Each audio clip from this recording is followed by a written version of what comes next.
suis toujours heureux de garder ce flambeau de lumière de l'ancienne tradition ésotérique de l'Afrique. C'est vrai que la Bible aujourd'hui, on l'appelle la Torah.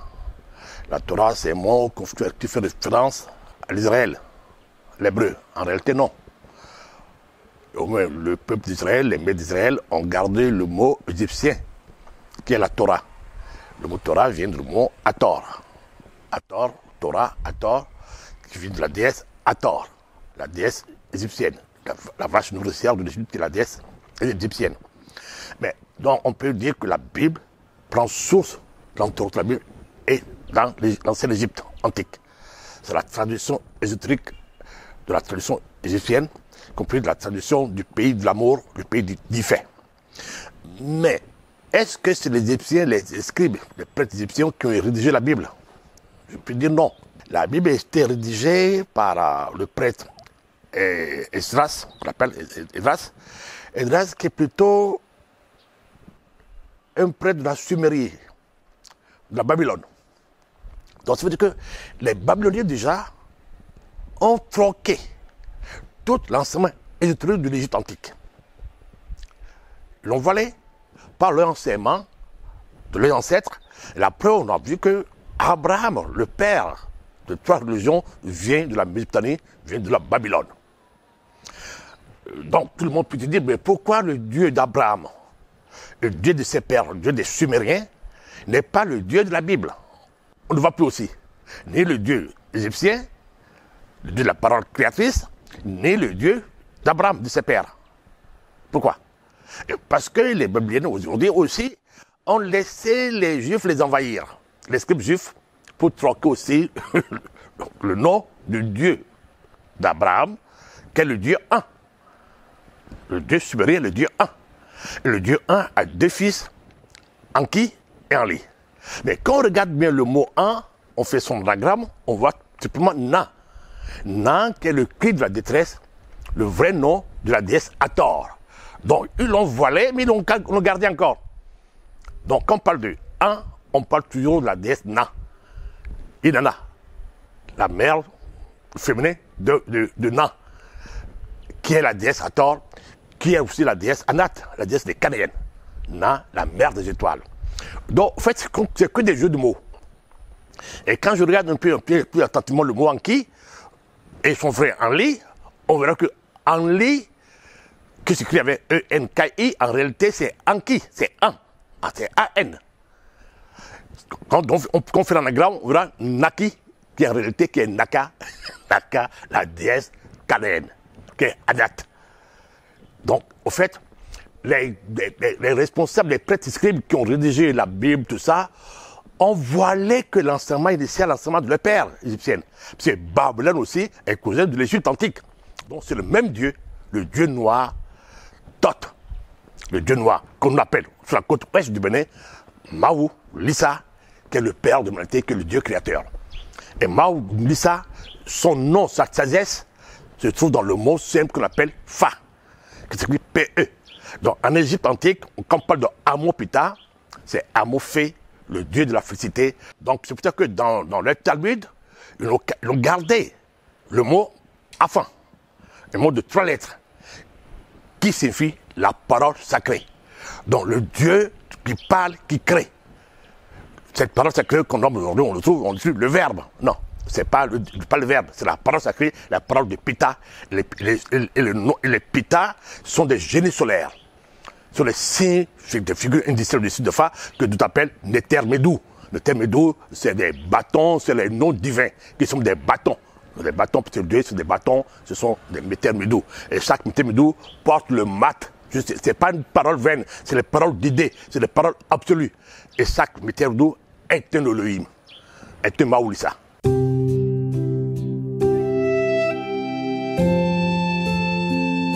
Oui, les scènes de la Bible, il faut commencer déjà par le début. Le début, quand on voit Abraham, on voit son fils Isaac.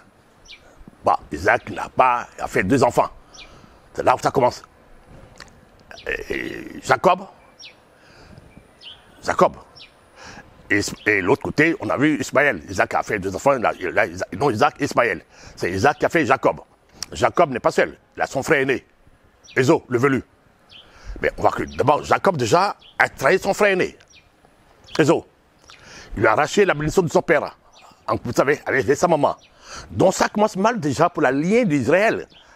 C'est pour ça que le nom d'origine de Jacob est Akaba, le traître. Celui qui poignarde quelqu'un par derrière. Donc, il a trahi son frère déjà, donc il a une trahison déjà. Et c'est encore ce fameux Jacob qui un jour changea de nom pour devenir Israël. Donc, c'est que Israël n'est pas une nation. Israël, c'est un État qui n'existe pas. C'est le nom de Jacob, un nom d'emprunt qui se dit, je me nomme Israël. Donc, c'est parce qu'aujourd'hui, ils n'ont pas d'origine, ils n'ont pas de traces, ils n'ont pas de terre aujourd'hui. Ils n'ont pas de choses comme nous, les Béninois, on sait qu'on vit quelque part, on a une terre. C'est le nom. C'est comme moi aujourd'hui, je me dis, je suis Dieu. Jacob s'est dit, je suis Dieu. Israël veut dire, il a vu où, il n'a pas rêvé. Israël existait sur les stèles de l'Égypte encore. Donc, on retrouve encore l'Égypte. C'est marqué Isis, Ra. Ils n'ont qu'à ajouter que le préfixe EL, qui est le préfixe hébreu, qui veut dire Seigneur. Donc, Isis, Ra, le couple divin. Amora, Isis, Ra. Donc, il a volé ce nom. Il s'est nommé Dieu, c'est proclamé Dieu.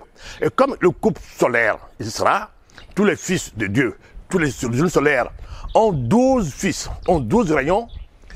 Il a inventé ces 12 tribus d'Israël. Et le 4e tribu, qui est Juda, devient le père du judaïsme. D'où le judaïsme a commencé par Juda. Qui est devenu dans la tradition même, c'est le côté Ismaël, le fils d'Ismaël, à qui Dieu a promis le jeune lion.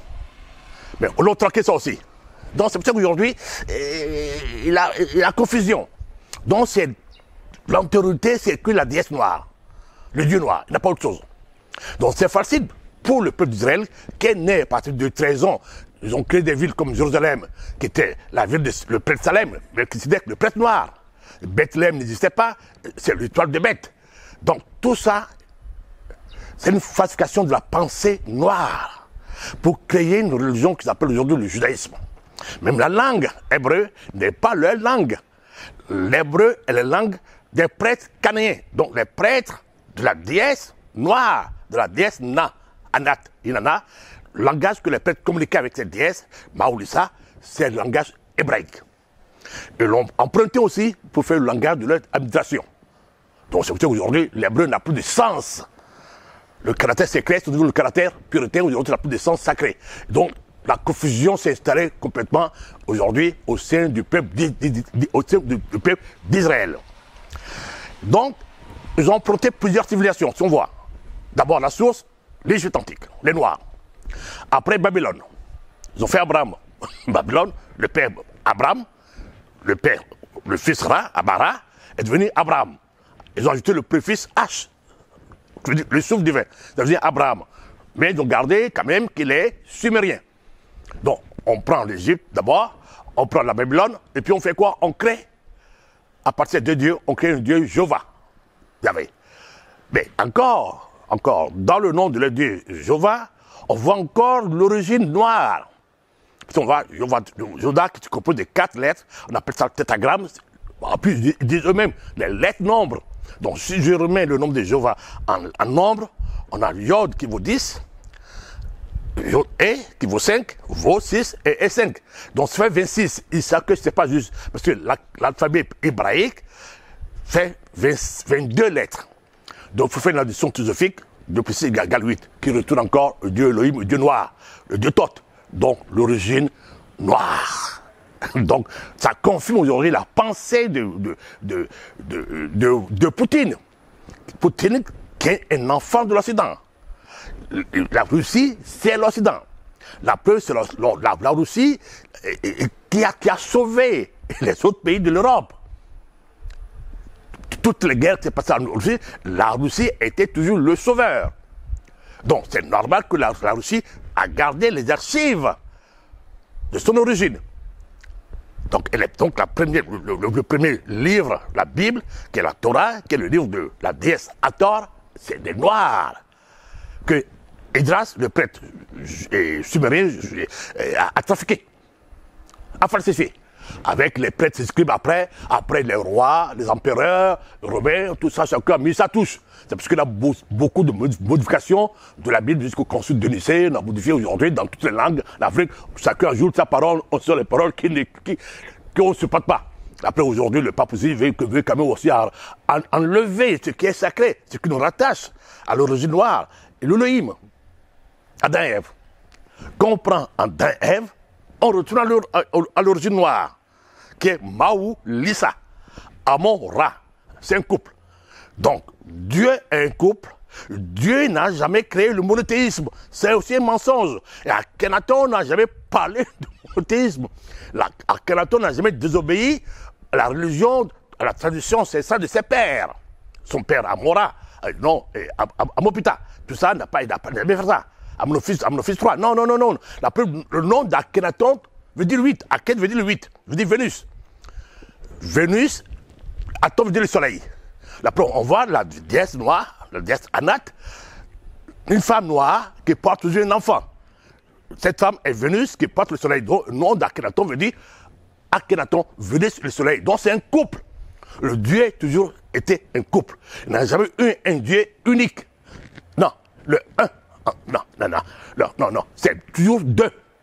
C'est toujours deux. C'est pour ça qu'aujourd'hui, l'humanité, la Russie, la Chine, quelques autres pays disent non, on retourne au monde bipolaire. On ne peut pas être dans le monde unipolaire. Et pourquoi on va désigner un seul Seigneur comme les États-Unis jusqu'à aujourd'hui, comme le maître du monde? C'est pas possible. Mais au début même de la création, c'est toujours deux, le couple.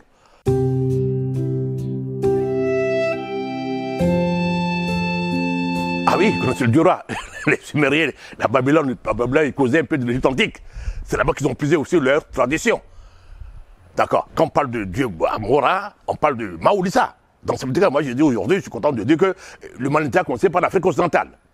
L'Afrique occidentale. Mais l'Afrique occidentale, on a gardé les mots d'origine dans notre tradition, dans notre culture.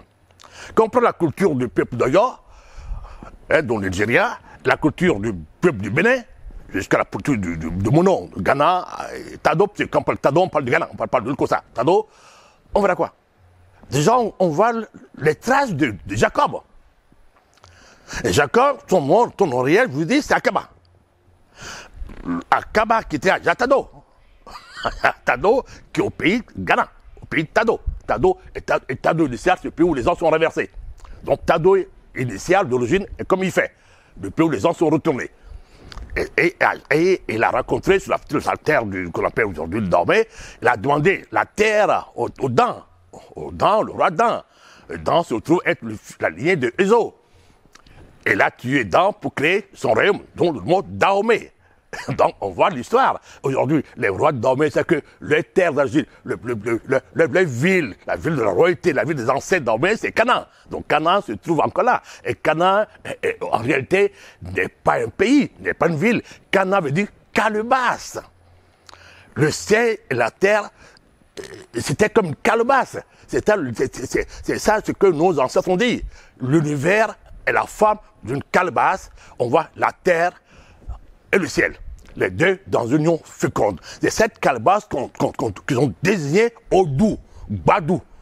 Tu vois que c'est une figure, je me dis qu'on appelle l'hexagramme. Donc on dit, Badou est identique à Dieu, Sagolsa. Badou est identique à Maou. Donc chaque fils de Dieu, chaque génie solaire a sa calebasse.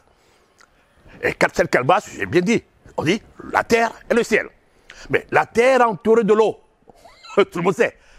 L'eau, c'est la mer. C'est là où et la terre, l'eau, la mer finit complètement, où le ciel se retrouve, qu'est-ce qu'il fait? Donc, il fait n'est pas terrestre. Il fait veut dire amour. Les dieux habitent au pays d'amour. En Inde, on le voit, on le dit Ganesh. Sabala, c'est le pays d'amour. Agartha, c'est pas terrestre. Les dieux ne sont pas des terrestres. Ils sont au pays d'amour qu'on appelle Ifé, donc on appelle Pita. Et ce dieu d'amour est symbolisé par l'étoile à 8 branches. On remonte en Sumérien rapidement, le dieu An, l'ancien de tous les dieux sumériens, dont le père, le dieu d'Abraham, est symbolisé par l'étoile à 8 branches. Ses deux fils Anki est symbolisé par l'étoile à 8 branches. C'est son l'aîné, Enli, qui est devenu par hasard le Dieu d'Israël, le Dieu Seth, Seth qui a été nommé Jéhovah après. La preuve qu'on voit que Seth, en son origine, est le Dieu qui veut tuer, qui veut tromper, qui veut la guerre, qui combat son fils Osiris qui l'a tué. Mais il avait tué Osiris, parce que Osiris n'est même mort. Osiris, elle est née. Et Seth, on verra que dans la Bible, c'est le démon. C'est Lucifer. Il aime le sang. Donc Jéhovah aime le sang, il faut tuer les petits-enfants, les nouveau-nés, tout ça, c'est la guerre. Et Jéhovah dit qu'il faut rendre les Africains, les Noirs, donc les pères d'origine esclaves. C'est ce qu'on voit aujourd'hui. Donc l'Occident préférait la terre de Dieu en qui est devenu Jéhovah. Toi, c'est ça le problème. Mais son frère, déjà, en qui a dit non. Il a gardé le symbole de 8 branches. Je suis l'ami des dieux, l'ami des humains. Donc Dieu, en réalité, d'après la tradition ésotérique des Noirs, Dieu n'est pas Seigneur. Dieu est ami. D'où le mot la fée. Et la fée qui fait enfant. La parole de l'étoile. Et cette étoile qui est symbolisée par l'étoile de Beth, qu'on a dit Bethléem. Beth veut dire Oshma. En hébreu, la sagesse. L'étoile de la sagesse. Et c'est cette étoile de la sagesse qu'aujourd'hui, l'Occident, bon, pas l'Occident, les pères de l'Occident, comme Pythagore et tout ça, ont gardé cette pensée de la sagesse, qui est la philosophie, qui n'est pas spéculatif. Aujourd'hui, c'est l'Occident rationnel qui a encore troqué cette pensée philosophique, qui est la pensée de Dieu, Petit Sophia, en philosophie qui est devenue aujourd'hui rationnelle, polémique, spéculation, qui des questions sans cesse, des réponses sans cesse qui n'apportent rien. Tu peux poser des questions, tu peux beau philosopher, tu t'en sors pas. Alors que la philosophie de Dieu, cette pensée que le Père sagesse est purement oraculaire. C'est pas révélation. On l'appelle Jésus est la révélation du Père. Socrate a dit, homme, connais-toi toi-même, tu connais les dieux de l'univers. Il n'a pas dit d'aller à la raison, il n'a pas dit de philosopher, de poser des questions sans cesse. Le massif était marqué à la porte de Delphes, qui est le dieu d'Apollon, le dieu soleil. Donc le génie solaire va au génie solaire, tu seras qui tu es, et par rapport à ton étoile, tu feras ton chemin initiatique. C'est pour ça que nous, en Afrique occidentale, on a gardé cette sagesse de dieu solaire qu'on appelle Fa, l'amour. L'amour est une vérité. L'amour est l'harmonie, et c'est l'amour qui dit venez me voir, mes enfants, je suis l'être réel qui est en vous. Je suis le non-être qui est en vous. Donc, toute la pensée des métaphysiciens, ils ne savent pas ce que c'est. Ce n'est pas de la rationalité. Non, la rationalité isole Dieu. Il faut aller à la tradition ancestrale, il faut aller à l'oracle. L'oracle est Dieu. C'est la somme de la divination. Donc, Poutine a raison aujourd'hui. Tout le monde doit aller vers l'oracle. Sinon, le monde ne s'en sort pas. Si les gens aujourd'hui, l'Occident, avaient accepté l'oracle, il n'y aurait pas la guerre. C'est ce que Poutine fait. Il faut consulter. L'oracle est l'art de gouverner, est l'art de la guerre. Est-ce que c'est utile? C'est avantageux pour moi de faire cette guerre qu'on se fait aujourd'hui contre mon frère la Palestine? Est-ce que je vais gagner? Je dis non. C'est une perte. C'est un désastre. Il ne faut pas y aller. Mais on est rationnel. La raison ment. La raison est doute. La raison n'est pas certitude. Donc je demanderai à toute l'humanité d'aller vers les dieux noirs, d'aller vers ces noirs, les prophètes noirs qui sont oraculaires.